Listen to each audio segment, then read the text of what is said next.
नमस्कार दोस्तों, मैं सुधाकर सिंह आप सभी लोगों का इस एससीए ऑनलाइन एजुकेशन प्लेटफॉर्म पर वेलकम करता हूं। आज आरओ के एग्जाम्स को लेकर के कंटिन्यू जैसा कि मेरी आपसे चर्चा हुई थी, मैंने प्रॉमिस किया था उसी सारी चीज़ों को लेकर के कंटिन्यू क्लास जारी कर रहे हैं आज से डेली आपको एक क्लास मिलेगी रूटीन में। 11 बजे के आसपास आपको डेली क्लास अपलोडेड मिलेगी और इसमें हम शुरुआत करेंगे भारत के संविधान और भारतीय राज्य व्यवस्था से। भारतीय संविधान और भारतीय राज्य व्यवस्था के जो भी महत्वपूर्ण पहलू हैं, इन सारे पहलुओं पर एक बार नजर डालेंगे। ये आपके आने वाले यूपी पीसीएस 2023 और आरओ दोनों एग्जाम के लिए महत्वपूर्ण है। तो विशेष रूप से अगर आप समीक्षा अधिकारी, सहायक समीक्षा अधिकारी या यूपी पीसीएस 2023 या एमपी पीसीएस 2023 या इस तरह से रिलेटेड सिविल सर्विसेज का कोई भी एग्जाम देने जा रहे हैं या इसके अलावा भी कोई अन्य एग्जाम दे रहे हैं, तो सभी के लिए ये कक्षा महत्वपूर्ण है। तो चलिए शुरुआत करते हैं भारतीय संविधान पर एक चर्चा। सबसे पहले आज का जो हमारा टॉपिक है, जो मैंने लिया है, वो टॉपिक है कि भारतीय संविधान का संवैधानिक इतिहास क्या है, यानी संविधान बनने के पूर्व क्या परिस्थितियां थी आजादी के पहले, उन सारी चीजों पर हम चर्चा करेंगे वन बाय वन। तो चलिए शुरुआत करते हैं। शुरुआत करने से पहले आप सभी लोग अगर वीडियो देख रहे हैं तो कंप्लीट वीडियो देखिएगा, पूरा देखिएगा, आपके लिए महत्वपूर्ण है। साथ में वीडियो को शेयर जरूर करिएगा, लाइक करिए, कमेंट बॉक्स में कमेंट जरूर करिएगा। चैनल को सब्सक्राइब नहीं किया है तो सब्सक्राइब कर लीजिएगा और चैनल से जुड़िएगा। तो चलिए शुरुआत करते हैं। कंपनी के अधीन शासनाधीन अधिनियम। सबसे पहले रेगुलेटिंग एक्ट 1773 की बात करते हैं। तो सबसे पहली बात ये जानना है कि ब्रिटिश संसद द्वारा इसे पारित किया गया था। किसके द्वारा पारित किया गया था? ब्रिटिश संसद के द्वारा रेगुलेटिंग एक्ट 1773 पारित किया गया था। और इसके जारी करने का मुख्य कारण जो था, वो कंपनी में फैला हुआ भ्रष्टाचार और कुप्रशासन था, जिसे दूर करने के उद्देश्य से इसे पारित किया गया था।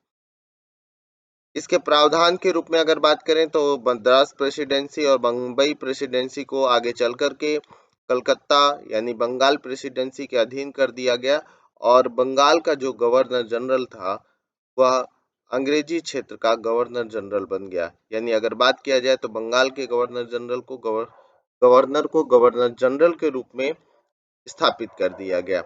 अब जिसके अंतर्गत मद्रास प्रेसिडेंसी, बम्बई प्रेसिडेंसी और बंगाल प्रेसिडेंसी तीनों आती थी। साथ में 1773 के एक्ट के द्वारा ही 1774 में अगर बात करते हैं तो सर्वोच्च न्यायालय की स्थापना कलकत्ता में की जाती है। यानी 1774 में देश में सर्वोच्च न्यायालय की स्थापना हो चुकी थी रेगुलेटिंग एक्ट 1773 के द्वारा। तो ये रही इससे संबंधित महत्वपूर्ण बातें। अब बात करते हैं इसके बाद पिट्स इंडिया एक्ट 1784 की। तो दोस्तों याद रखिएगा, इसके प्रमुख प्रावधानों में सबसे पहला प्रावधान था कि कंपनी के मामलों में सरकारी नियंत्रण में वृद्धि स्थापित की गई। यानी जो 1773 में कुछ खामियां दिखी, यानी वह दूर करते हुए सरकारी नियंत्रण में अब वृद्धि हासिल किया गया। नियंत्रण बोर्ड का गठन किया गया, इस पिट्स इंडिया एक्ट 1784 के द्वारा किया गया। कंपनी के व्यापार में अहस्तक्षेप की नीति अपनाई गई। क्या किया गया? अहस्तक्षेप की नीति अपनाई गई कि कंपनी के व्यापार में किसी तरह का हस्तक्षेप नहीं किया जाएगा।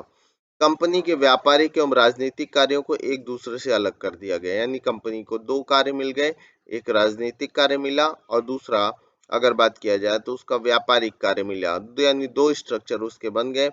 आपके व्यापारिक कार्य का स्ट्रक्चर बना और राजनीतिक कार्य का स्ट्रक्चर बना। ये सारे प्रावधान किए गए 1784 के पिट्स इंडिया एक्ट के द्वारा।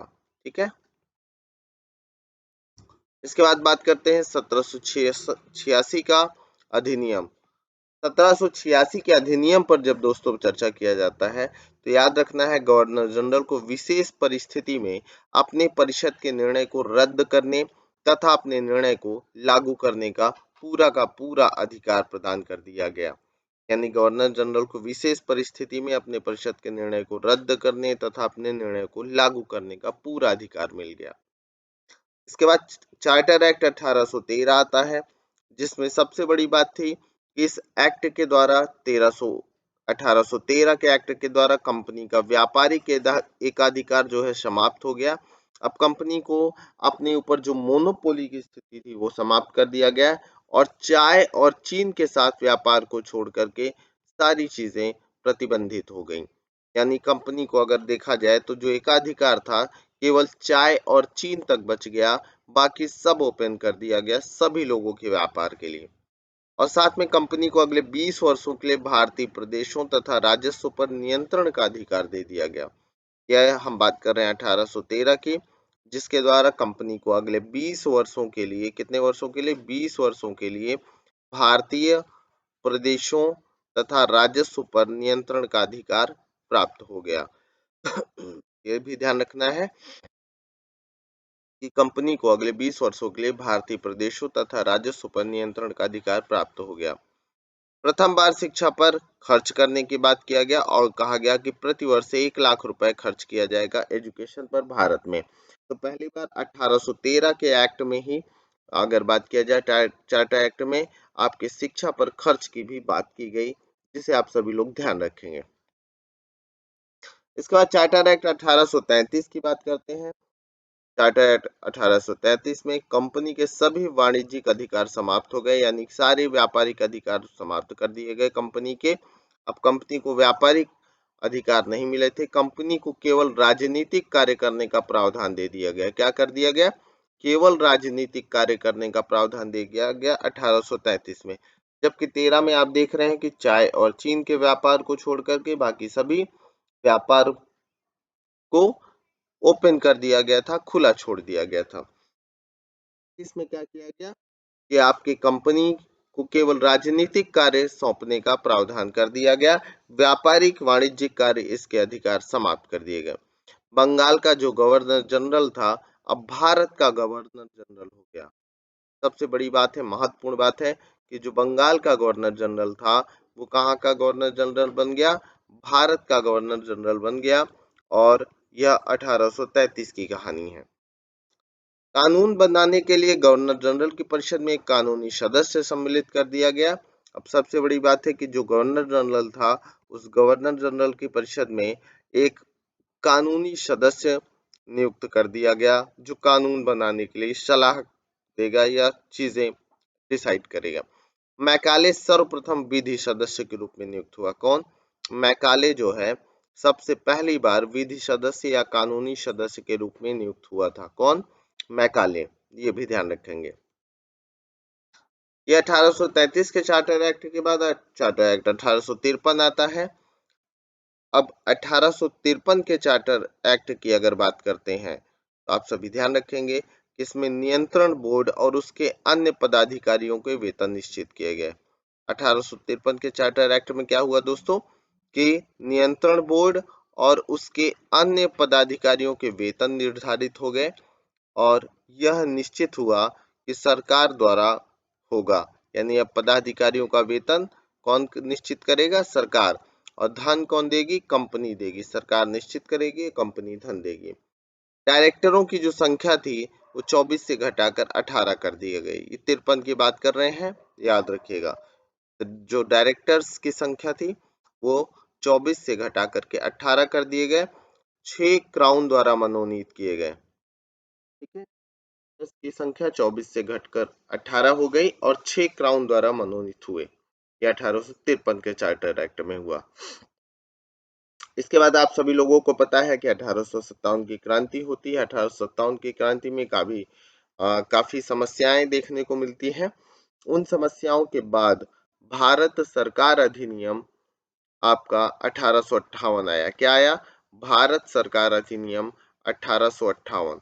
और इस 1858 के भारत सरकार अधिनियम यानी इंडियन रूलिंग एक्ट के माध्यम से क्या किया गया? भारतीय प्रशासन का नियंत्रण कंपनी से छीनकर ब्रिटिश राजमुकुट को दिया गया। पहला काम किया गया। ठीक है, यानी भारतीय प्रशासन का नियंत्रण अब किसके पास हो गया? कंपनी से हट गया और ब्रिटिश क्राउन में हो गया, यानी महारानी पर के सिंहासन या मुकुट पर केंद्रित हो गया। साथ में भारत राज्य सचिव की नियुक्ति की गई। क्या किया गया? भारत राज्य सचिव की नियुक्ति किया गया।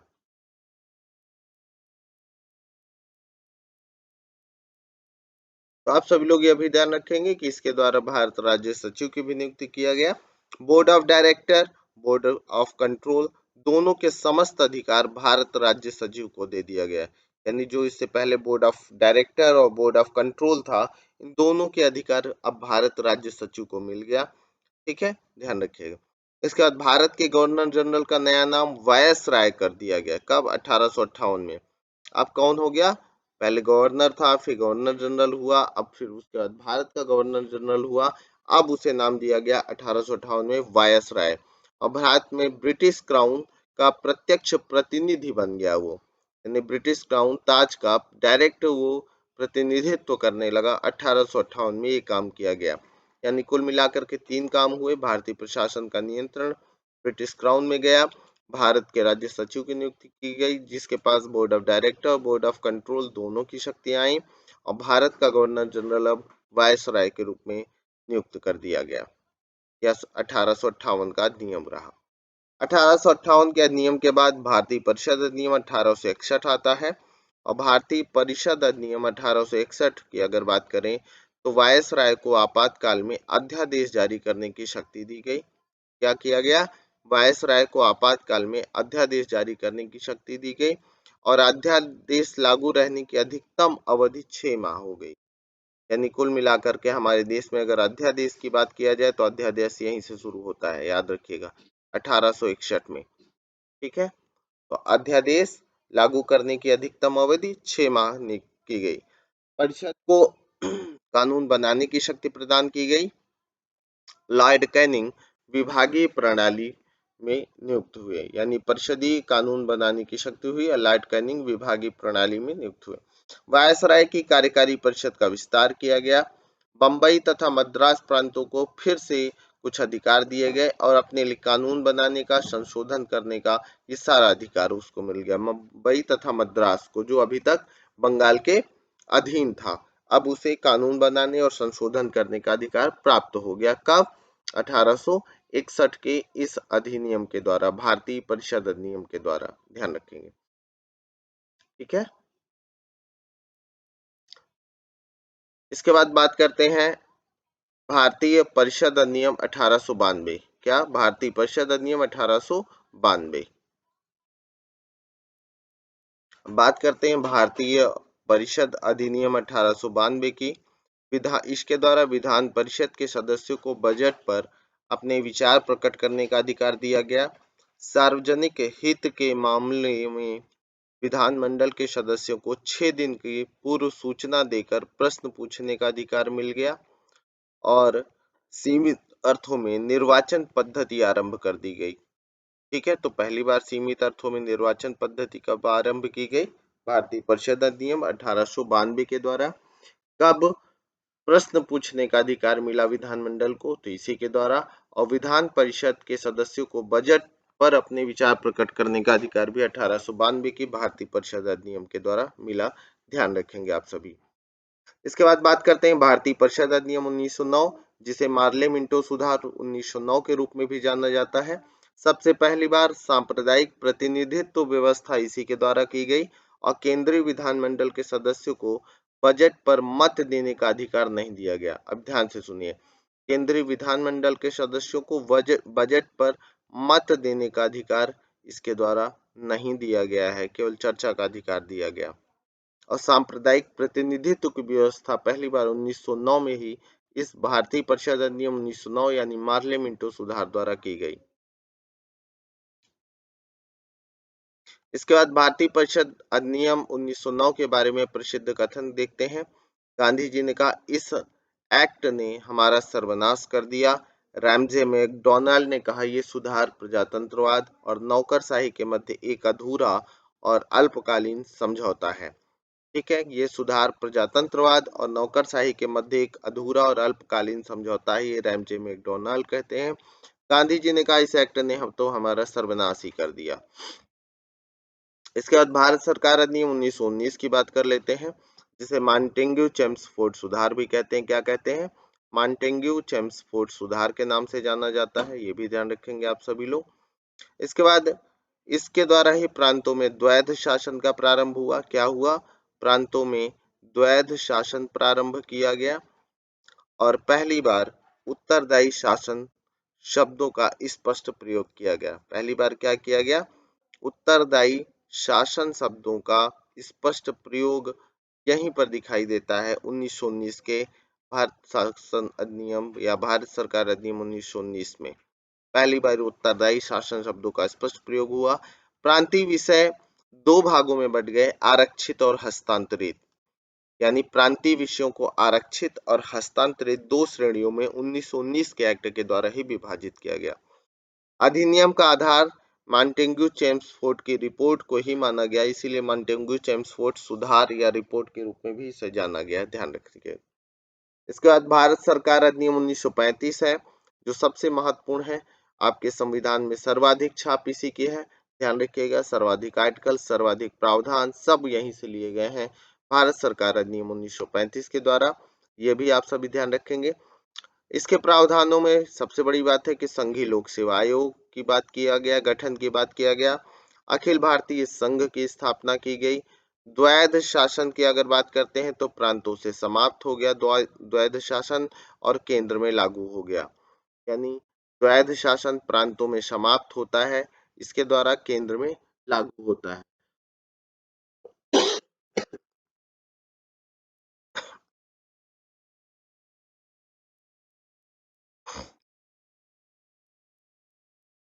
स्वायत्तता की बात करते हैं तो प्रांतों को स्वायत्तता दी गई, स्वशासन प्रांतों को दिया गया दोहरे शासन के स्थान पर। स्वशासन प्रांतों को अगर बात किया जाए तो ये सारी चीजें की गई। इसके बाद भारत सरकार अधिनियम 1935 के प्रावधानों में अगर देखें तो गवर्नर जो है अध्यादेश जारी करने का अधिकार मिल गया गवर्नर को। विस्तार की अगर बात करते हैं तो सांप्रदायिक तथा वर्गीय मतदाता मंडलों का विस्तार हो गया, यानी सांप्रदायिक स्तर पर तथा वर्ग के आधार पर भी अब यहाँ पर विभाजन हो गया। आधार स्रोत भारत के वर्तमान संवैधानिक ढांचे का काफी हद तक, और मैंने बताया भी कि आपको काफी हद तक प्रयोग किया गया।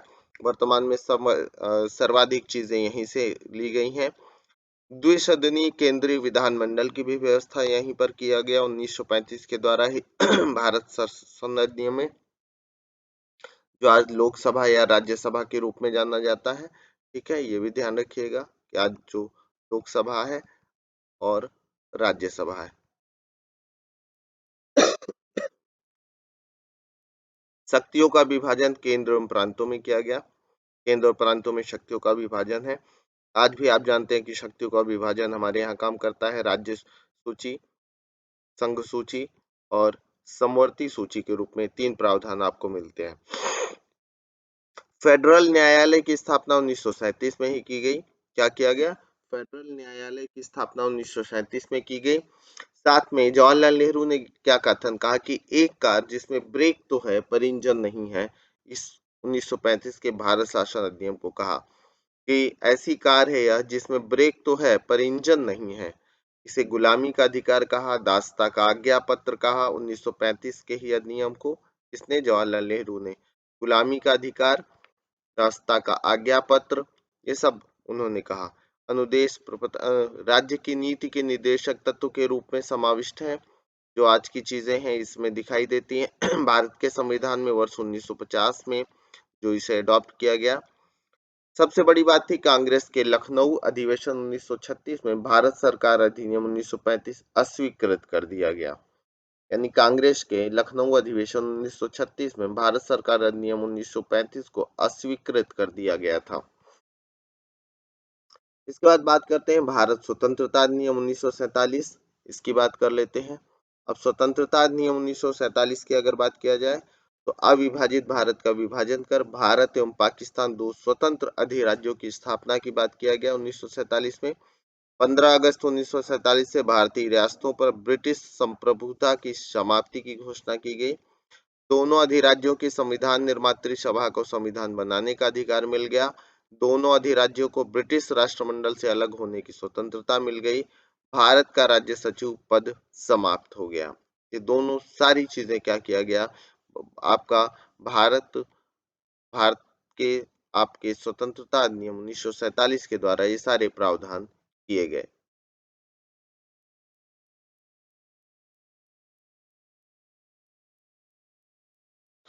तो ये सारी चीजें ध्यान रखना है कि इसी के द्वारा भारत का राज्य सचिव का पद भी समाप्त कर दिया गया था। इसके बाद कुछ अन्य महत्वपूर्ण तथ्यों पर विचार कर लेते हैं। बंगाल का प्रथम गवर्नर जनरल कौन था? तो वारेन हेस्टिंग्स था, ध्यान रखेंगे। कलकत्ता में उच्चतम न्यायालय की स्थापना 1774 में हुई। 1773 के रेगुलेटिंग एक्ट के द्वारा प्रधान सेनापति की शक्तियां सर्वप्रथम लॉर्ड कॉर्नवालिस ने प्राप्त किया। किसने प्राप्त किया? लॉर्ड कॉर्नवालिस ने प्राप्त किया। भारत के प्रथम गवर्नर जनरल थे लॉर्ड विलियम बेंटिक। कौन थे? लॉर्ड विलियम बेंटिक भारत के प्रथम गवर्नर जनरल थे। कानून निर्माण में भारतीय प्रतिनिधियों को शामिल करने की शुरुआत कब की गई? भारतीय परिषद अधिनियम 1861 के द्वारा। कब? भारतीय परिषद अधिनियम 1861 के द्वारा। केंद्रीय और प्रांतीय विधान परिषदों में गैर सरकारी सदस्यों की संख्या बढ़ाई गई। भारतीय परिषद अधिनियम 1892 के द्वारा। कब? भारतीय परिषद अधिनियम 1892 के द्वारा। बर्मा को भारत से अलग कब किया गया है? वर्ष 1937 में। महत्वपूर्ण है, ध्यान रखिएगा कि बर्मा को भारत से कब अलग किया गया था? 1937 में अलग किया गया था। अब भारत सरकार अधिनियम 1919 को जाना जाता है मॉन्टेग्यू चेम्सफोर्ड सुधार के रूप में। और सर्वप्रथम उत्तरदायी शासन शब्द का प्रयोग कब किया गया? भारत सरकार अधिनियम 1919 में। कब सर्वप्रथम उत्तरदायी शासन शब्द का प्रयोग किया गया? भारत सरकार अधिनियम 1919 में। इसके अलावा भारतीय रिजर्व बैंक की स्थापना की गई। भारत सरकार अधिनियम 1935 द्वारा। संविधान सभा की सर्वप्रथम मांग किसने किया था? तो याद रखिएगा स्वराज पार्टी ने किया था मई 1934 में। और सर्वप्रथम भारत में संविधान सभा के गठन का विचार देने वाले व्यक्ति कौन है? तो एम एन राय हैं, जिन्होंने वर्ष 1934 में भारत में संविधान सभा के गठन का विचार दिया था। साथ के साथ भारतीय राष्ट्रीय कांग्रेस ने पहली बार संविधान सभा की मांग की। कब? 1934 में। भारतीय राष्ट्रीय कांग्रेस ने पहली बार संविधान सभा की मांग कब किया था? 1934 में। और भारतीय संविधान सभा किस प्रकार से चुनी गई थी? तो अप्रत्यक्ष निर्वाचन प्रणाली के द्वारा चुनी गई थी। तो दोस्तों, ये आज की महत्वपूर्ण कक्षा रही जो आपके आगामी आने वाली किसी भी एग्जाम, सभी एग्जाम्स के लिए महत्वपूर्ण है। खास करके अगर आप समीक्षा अधिकारी, सहायक समीक्षा अधिकारी, यूपी पीसीएस आदि देने जा रहे हैं तो जरूर इस वीडियो को जरूर देखिएगा और देखने का शेयर करिएगा, कमेंट बॉक्स में कमेंट करिए, लाइक करिए और चैनल से नहीं जुड़े हैं तो चैनल को सब्सक्राइब करिएगा। इसी के साथ अगले वीडियो में फिर मिलते हैं। Have a good day, bye bye दोस्तों।